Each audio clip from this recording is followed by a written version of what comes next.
এই ভিডিও সিরিজের প্রথম পর্বে আমরা আলোচনা করতে যাচ্ছি প্যারালাইসিস কি এবং কেন এটি ঘটে। প্যারালাইসিসের মানে হলো আপনার শরীরের একটি অঙ্গের কাজ না করা। এটি আপনার মুখের পেশি হতে পারে, এটি আপনার হাত হতে পারে, অথবা এটি আপনার পা হতে পারে। যদি কোনো অঙ্গ তার কাজ করার ক্ষমতা হারায় তাহলে আমরা তাকে প্যারালাইসিস বা লকবা বলি, কিন্তু প্যারালাইসিসের পিছনে কারণগুলি বিভিন্ন হতে পারে। এখন সেগুলি বোঝার প্রয়োজন হয়। যদি আপনার মস্তিষ্কের ভিতরে কোনো টাইপের ক্লথ হয় বা আপনার রক্তনালী ফেটে যায়, তাহলে এটি মস্তিষ্কের একটি অংশকে ক্ষতি করে। সেই মস্তিষ্কের অংশটি আপনার হাত পা চলানোর ক্ষমতা দেয় এবং সেটিকে নিয়ন্ত্রণ করে।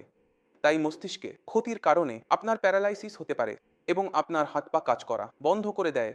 একইভাবে যদি আপনার কোনো কারণে আঘাত লাগে, স্পাইনাল ইনজুরি হয়, মাথায় আঘাত লাগে বা মেরুদণ্ডের হাড়ের ক্ষতি হয়, তাহলে মেরুদণ্ডের মস্তিষ্ক ঠিক কাজ করছে, কিন্তু মেরুদণ্ডের হাড় নিচে বার্তা নিয়ে আসতে পারে না, যা ইলেকট্রিক্যাল কন্ডাক্টেন্স নিয়ে আসে।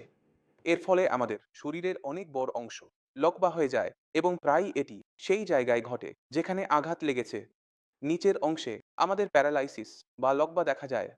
এই দুটি প্রধান কারণ প্যারালাইসিসের জন্য হয় এবং এর সাথে আরও কিছু কারণও থাকতে পারে, যেমন বিষক্রিয়া।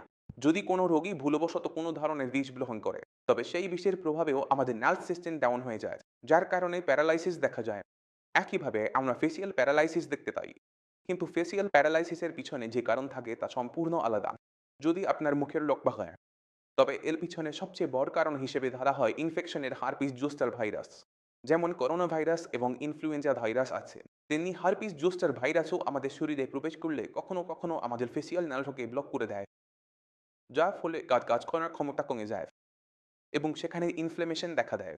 ফলে আমাদের ফেসিয়াল নার্ভ সঠিকভাবে কাজ করতে পারে না। তাই রোগীর মুখের এক পাশের মাংসপেশিগুলি চলানোর ক্ষমতা চলে যায় এবং রোগী ফেসিয়াল প্যারালাইসিসের শিকার হয়।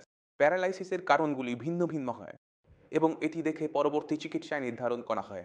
যদি কারো স্পাইনাল ইনজুরি হয় এবং তার মেরুদণ্ড সম্পূর্ণ কাটা যায়, তবে সেখানে রোগীর পুনরুদ্ধারের সম্ভাবনা খুব কম থাকে। কিন্তু যদি আপনার মস্তিষ্কে কোনো ধরনের ক্ষতি হয়, মস্তিষ্কে ক্লট হয় বা মস্তিষ্কে হেমোরেজ হয়, তাহলে এমন রোগীদের মধ্যে পুনরুদ্ধার খুব ভালো দেখা যায়। তবে রোগীকে জানতে হবে তাকে কি করতে হবে এবং কি করতে হবে না। কারণ প্যারালাইসিস রোগীদের মধ্যে আমরা দেখতে পাই যে রোগী নিজে থেকে পুরোপুরি চেষ্টা করে, সঠিকভাবে শারীরিক সাহায্য নিচ্ছে এবং সমস্ত ওষুধও নিচ্ছে, কিন্তু তার উন্নতি হয় না। এই উন্নতি কেন হয় না, কোন কারণে হয় না, তা আমরা আমাদের পরবর্তী পর্বে আলোচনা করব, যাতে আপনারা সবাই বুঝতে পারেন কিভাবে প্যারালাইসিসের কারণে হাত পা চলাচল না করার পরেও শক্তি ফিরে আসতে পারে।